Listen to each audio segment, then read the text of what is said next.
next one we're going to do is call to action. So let's just copy flipbox element from here, paste it down below, or the headline I mean. Let's rename it to call to action element. Go to the grid, scroll down, drag and drop it over. And here we have our call to action. Let's add an image first so we get it to look like something. So here's a call to action image, I guess. That's not a bad image.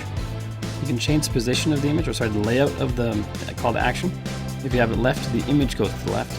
So what you choose here is basically defining where the image goes. Image left, image top, image right, and they all look very nice.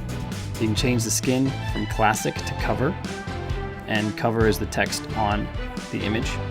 I don't like that too much in this case, because we've done it a lot already. We put a lot of images and text on top of other images, like we did in the flip box here. So we've done that to death already. I want to do a little different, so I'm going to have it like this. For the content, you just change the text here. So maybe it's buy this folder. Looks like that girl is selling a folder. It's the best history in the history of folders. Awesome. Buy now. It's a call to action, so actually I have to have a call to action. For the ribbon, if we add a title, it adds a ribbon. So maybe it's on sale. And there's our ribbon that appears on the right side there. We can change its position using this button here. And we can change the color of the ribbon as well. This min height here is for the box itself, the box as a whole. If you want to change that there, you can do so. The vertical position is where this text appears. So if you have it really high, you can see the text goes to the bottom, the center, or the top. I'm not going to have it that tall, so I'm just going to put it like this, have the text centered. The image, you can change the minimum width. Doesn't really apply when it's stretched across. You can change the minimum height, you can make it a little taller so you can see some more of the binder. The content, change the typography. For the title, that is this title here. Just make that open sans, because that's what we do. Open sans. Alright. Spacing is the space below the title. Description is the spacing below the description. And change the typography as well. And the colors, of course, as always, I'm going to change the background color to be slightly gray, so it kind of stands out from the back. White color. You can change that on hover if you like. The button is settings for the button. I'm going to make mine large. I'm going to reduce the spacing between the description and the button.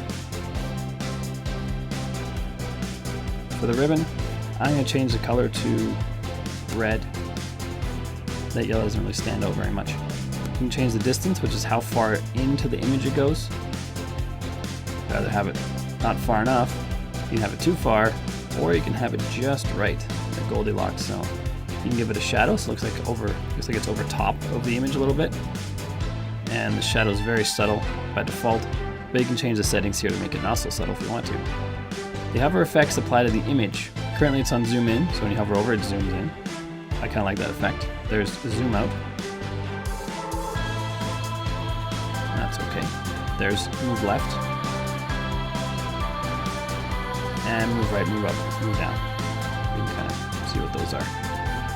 Sequenced animation is apparently, I did some reading on this because you turn this on, nothing really happens. It's sequenced animation for the text down here. I haven't quite figured out how that one setting works because I can't make it do anything. So if anybody knows, leave a comment down below because I don't really know what that's for.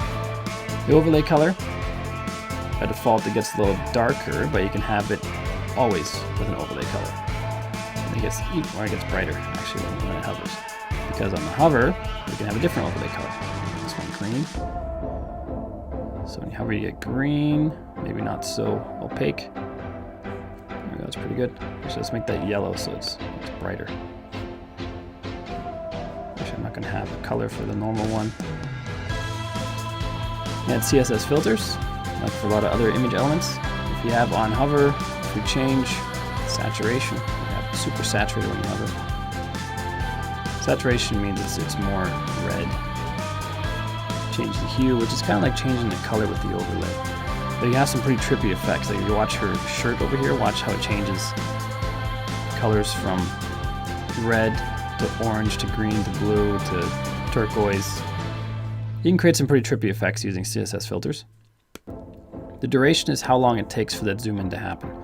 So the more milliseconds you have here, the longer it takes. I'm going to put mine at 1000 milliseconds, which is 1 second. And that's how it goes right there. So now I'm going to add 2 more call to actions. I'm just going to add a new column. I'm going to copy this call to action, paste it in here. I'm going to change it so the image is aligned to the left. Image disappeared. If we go to style, our image width is set to 0, so we got to change that to a non-zero value. Show our image again over here. And I want to change the height so it's a little shallower. There we go, that's pretty good. Now if I copy this one and paste it again, didn't work for some reason. Try again, copy.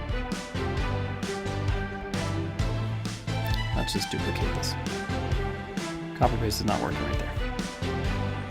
Move it to the right. Turn the sail off.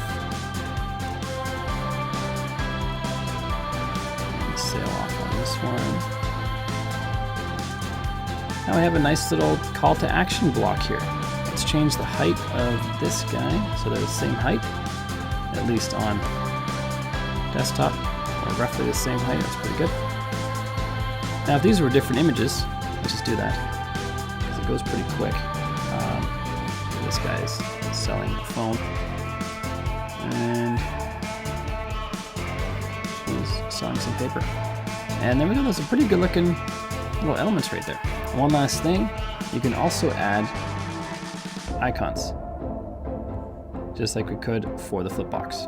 So I'm going to add that icon there, and it's pretty tall now. See if I can shrink that icon size.